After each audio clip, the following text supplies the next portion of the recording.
Aloysius. Read the Beauregard. Oh, he just could give two hecks that we're here. So I've never seen a toad like this in my entire life. Welcome to the country.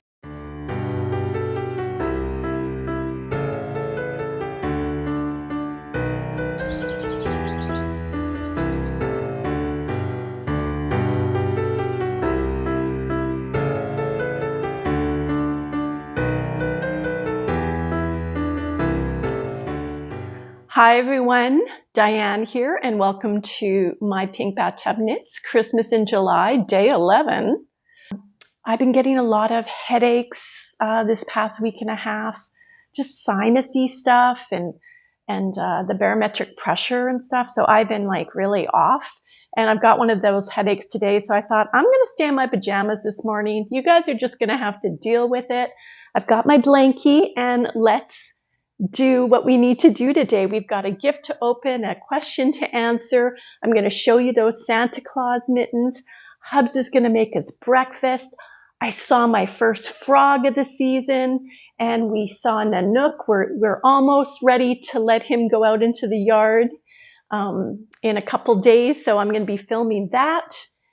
Yeah, and let's start with the gift that Kathy has sent me for today to open on day 11.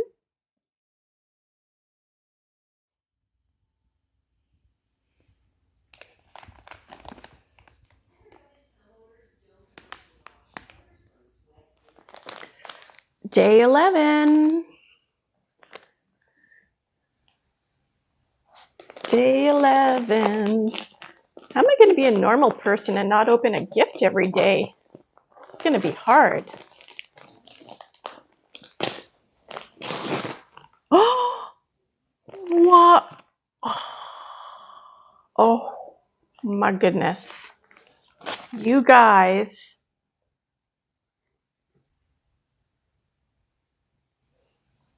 Did you see that?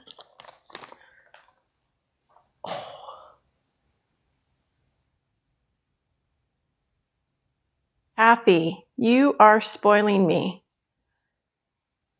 Malène Maison.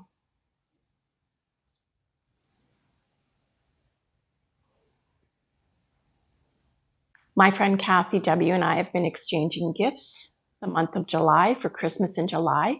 Here is the information, Yarn with Heart. Please go over and check her out if you haven't yet done so. It's a fingering weight yarn, 400 meters, 100 grams. And my signature colors, gray and gray. I mean, thank you so much. They feel lovely.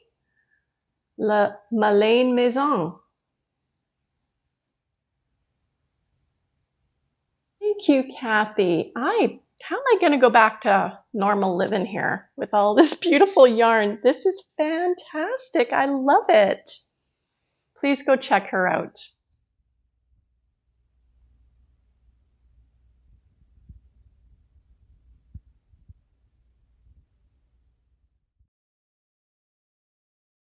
Question time. 2 left.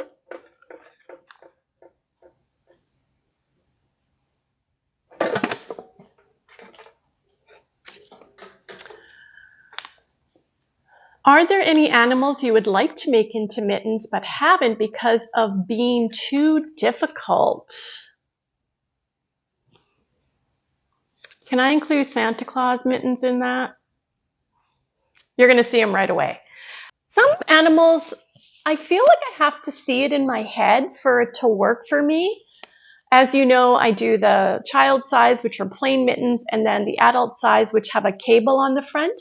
And that cable works really well with placement for the features, like the nose or the beak and the eyes. I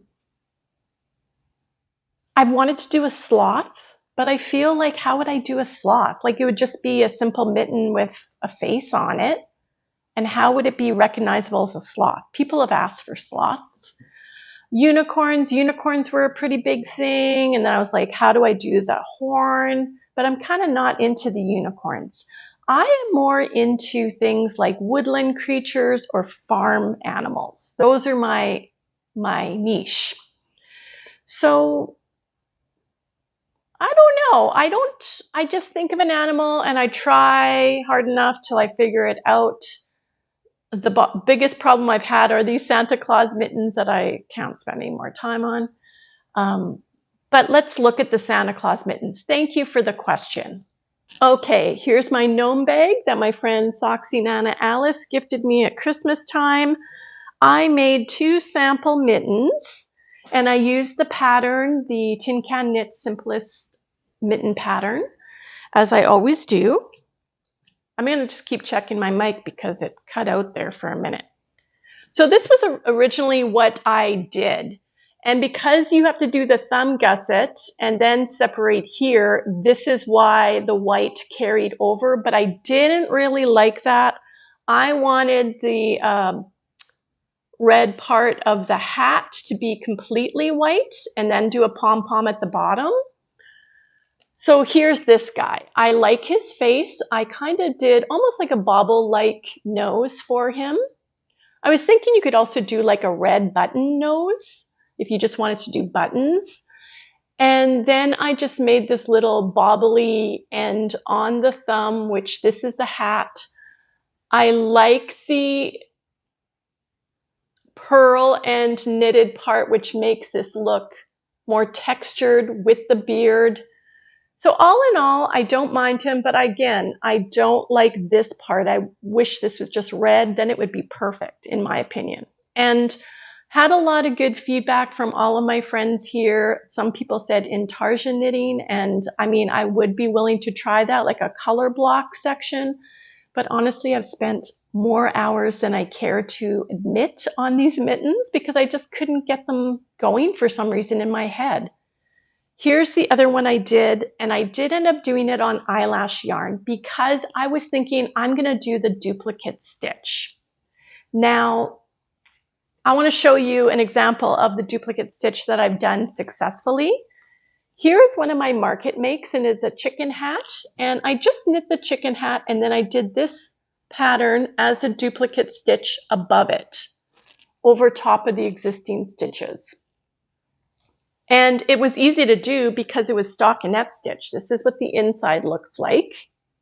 This pattern is by Kitchen Clutter, and I'm going to link the pattern below. And it was just knit up using very thick yarn, the Lion Ease Wool Ease Thick and Quick. Not Woolies. Yeah, Woolies. Thick and Quick yarn. Lion Ease Wool Ease Thick and Quick yarn. I put these pom-poms on that are on buttons so that you can take them off to wash them.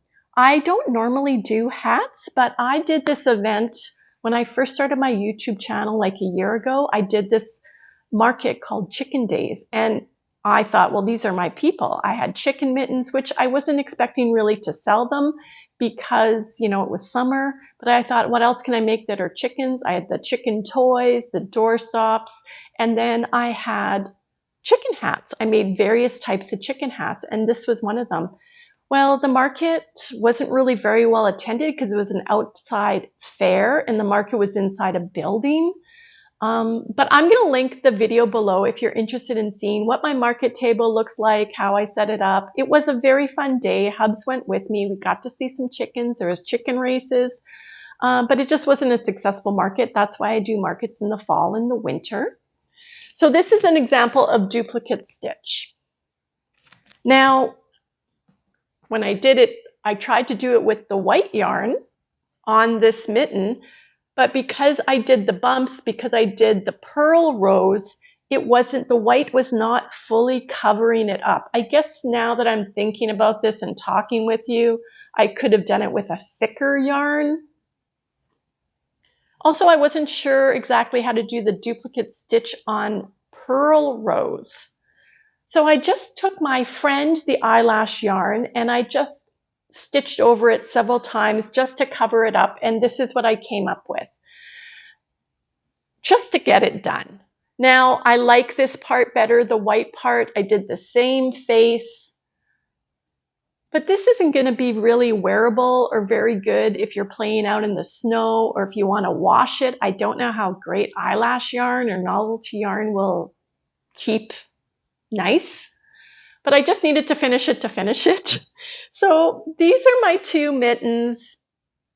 What do you guys think? I think I might revisit this closer to the holiday season. It's not going to make my market table this season because I have my first market in October and I just got to get knitting. I got to get knitting.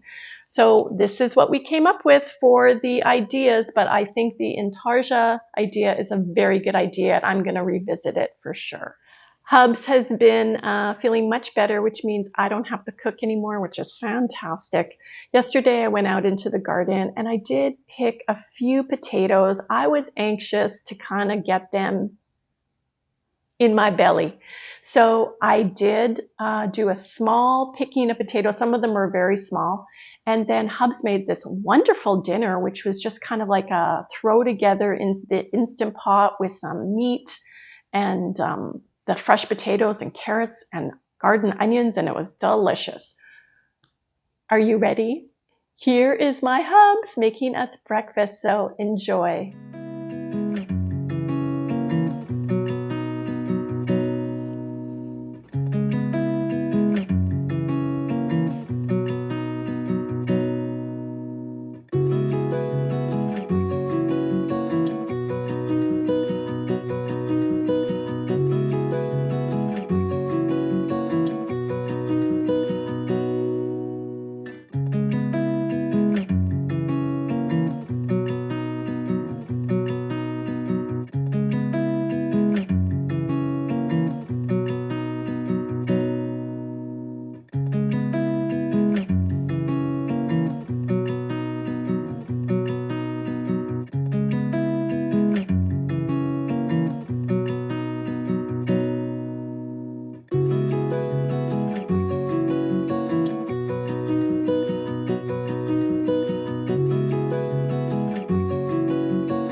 Simple, easy, under 5 minutes.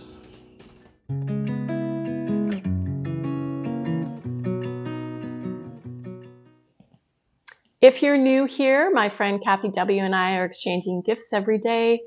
I am on even days, she is on odd days, so please make sure you go and check her out. She is linked below.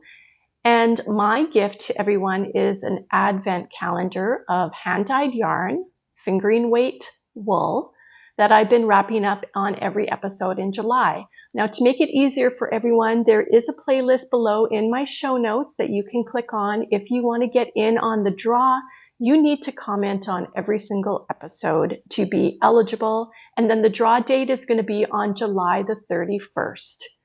I think we're going to get Hubs to pull the name because that seems fair. I have over 50 people participating, so it's been fantastic for me. I've really enjoyed getting to know you all better through your comments, and I sure hope you stick around for August because we're going to do some more vlog style posts, not every day though, of me getting ready for my markets, going out into the yard and doing some veggie picking and apple picking. Maybe we'll make an apple crisp, just kind of life around here. So if you're interested in the draw, you're going to have to go back and put your comments. It's up to you guys now to make sure that all of your comments have been entered. I always heart them and leave a reply. So if you haven't heard from me on some of your entries, please feel free to ask me in the comments.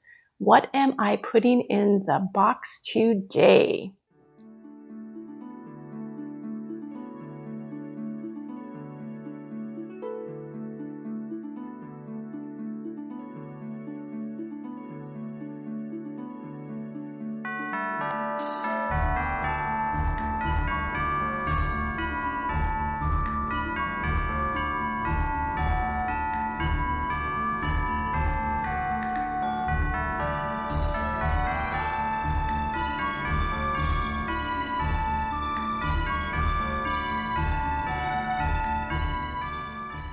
It was fun to read the comments about what type of smells you like in the yard. A lot of lilac lovers and rose bushes. I don't have any roses here. I have a couple wild roses, but they just have very small blooms and they don't last very long. But I do have peonies, and I have them in 3 different locations on our property. The back location doesn't get a lot of sun, so it finally bloomed, and I want to share with you the peonies that I have in my yard.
We went over to help with the fence building for Nanook again.